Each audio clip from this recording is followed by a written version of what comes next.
When it comes to working out, there always seems to be a million excuses to skip it. From lack of time to feeling too tired, it's easy to come up with reasons to avoid hitting the gym. But breaking down these barriers is essential if you want to stay on track with your fitness goals. One common excuse for skipping workouts is not having enough time. Between work, family, and social commitments, it can be challenging to find a spare hour to dedicate to exercise. However, making time for fitness doesn't have to mean spending hours at the gym. Even just 30 minutes of exercise a day can make a significant impact on your health and well-being. Another common excuse is feeling too tired to work out.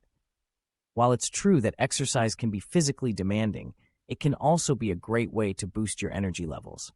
Studies have shown that regular physical activity can increase your overall energy levels and improve your mood.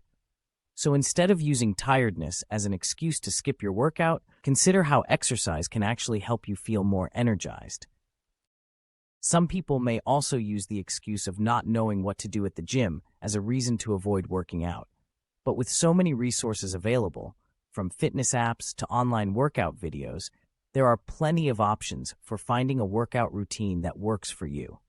Whether you prefer cardio, strength training, or yoga, there are endless possibilities for staying active and healthy. Finally, fear of judgment can also be a barrier to working out. Whether it's feeling self-conscious about your body or worrying about not being able to keep up with others, it's important to remember that everyone has to start somewhere. The gym is a place for self-improvement and growth, not for comparison or judgment. By focusing on your own progress and goals, you can overcome this barrier and feel more confident in your fitness journey. In conclusion, breaking down the barriers to working out is essential for staying on track with your fitness goals. By making time for exercise, boosting your energy levels, finding a workout routine that works for you, and overcoming fear of judgment, you can create a sustainable and fulfilling fitness routine. So next time you're tempted to skip a workout, remember these tips and push through the excuses to prioritize your health and well-being.